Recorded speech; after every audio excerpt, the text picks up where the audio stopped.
of our society.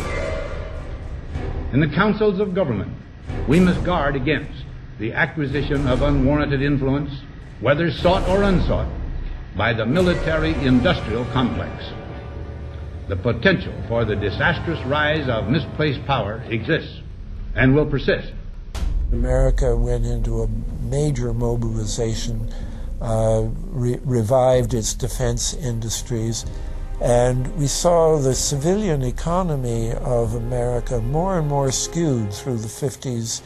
Already in Eisenhower's time, he could see it coming, that you were getting a larger and larger defense military component of the economy, which, unlike the rest of the economy, was very, very centrally organized about lobbying for more and more new weapons.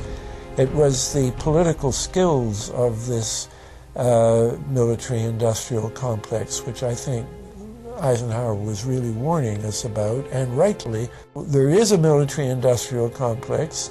Today we see a situation where the civilian economy is really in tatters, and most of our civilian production has gone overseas to third world countries.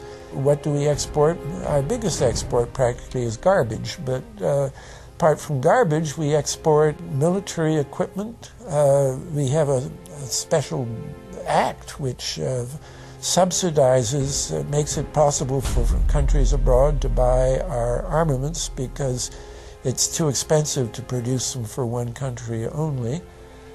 So we have become a very efficient military-industrial complex, but the civilian economy is only a ghost of what it used to be, and this has terrible consequences for democracy because it means that the power of this lobby is now sort of dominating what goes on in Washington.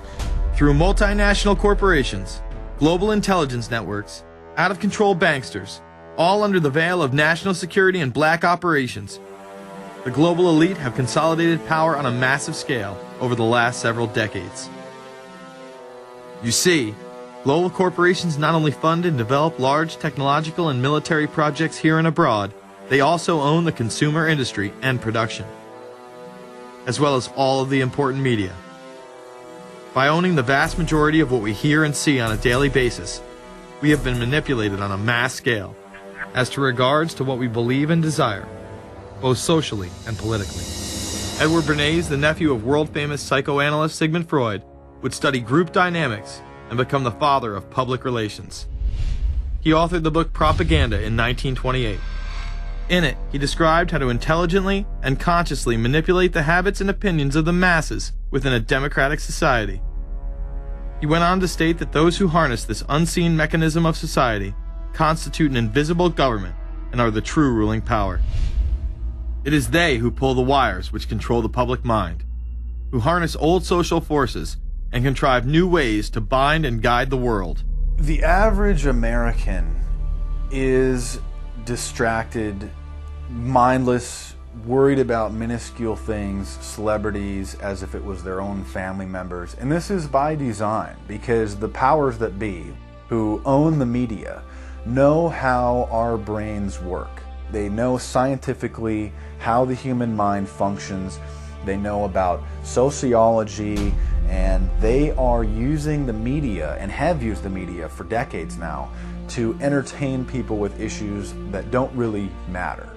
When you have the big news networks covering celebrity issues as if it's the most important thing, it becomes the most important thing. And this is not by accident. This is to keep us out of the way. Because if you're worried about the latest celebrity death, or the latest celebrity couple, or the celebrity breakup, or your sports team having a shot at the Super Bowl or the World Series, there's so much information about those issues that can be discussed that will mesmerize people, and they won't know or care about the real issues that are out there.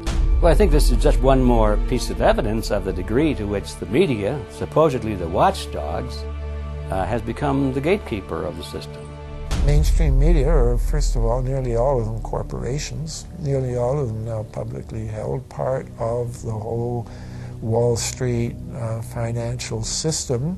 that they're supposed to report about objectively, but they can't. They, right now, in October of 2009, they are celebrating the recovery of the biggest banks in New York and saying that the recession is over. Of course, there are a few problems, like foreclosures are going on, unemployment is rising.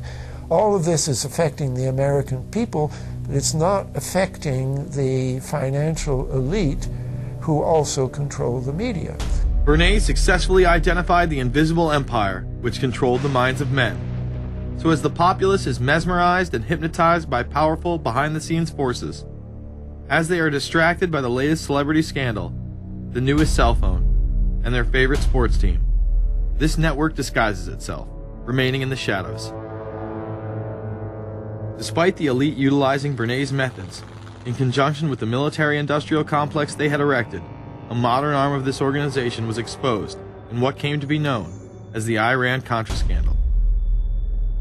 Essentially, black operations were not only caught dealing arms illegally and supporting South American dictators, but also smuggling drugs into the United States.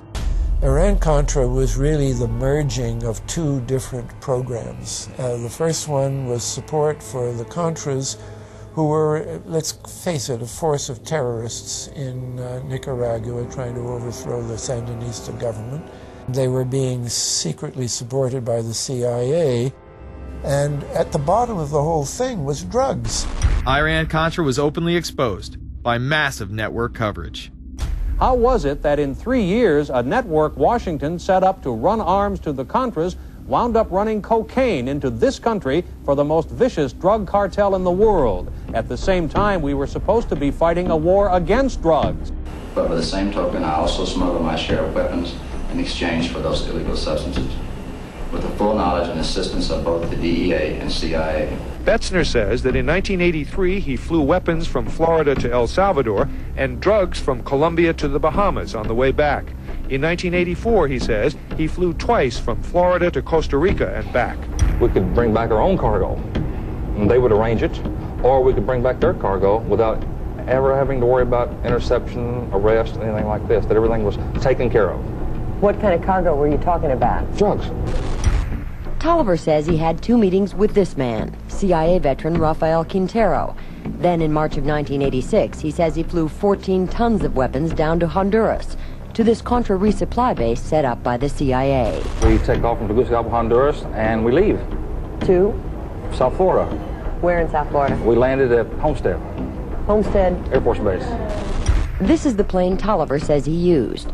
The plane traces to a company that had a State Department contract to fly humanitarian supplies to the Contras. In addition to that, 3 dozen sources confirm the basic scheme. We can now report that long before that operation began, there was another operation to provide guns for the Contras, which was also against the law. In this operation, Americans and Israelis provided arms to the Contras, and then the same network smuggled drugs into the United States. The operation was launched in spring of 1983 at Washington's request, with at least $20 million of Israeli government money later reimbursed, we're told, from U.S. Covert Operations Fund. For about 5 years, people were flying arms into Iran, and most of them came from Israel. The Israelis purchased the weapons from Poland and Czechoslovakia and began shipping them secretly from Yugoslavia to Bolivia, and then to Panama. The Israeli liaison man there, this man, Michael Harari, until recently a close aide to Panama's strongman, General Manuel Noriega. You'd bring the ship into Colombia, you would load drugs aboard it, and you would bring those drugs back to Panama with you. But bringing that stuff into the United States, that was something else. I've never been so thoroughly disgusted with myself in my life. This network would also be involved in the October surprise. We really can't understand that unless we understand the so-called October surprise in the 1980 election, which is, I think, unquestionably Republicans, including William Casey, who later became Reagan's head of the CIA, negotiated with the Iranians for them not to release the hostages which were being held in Iran.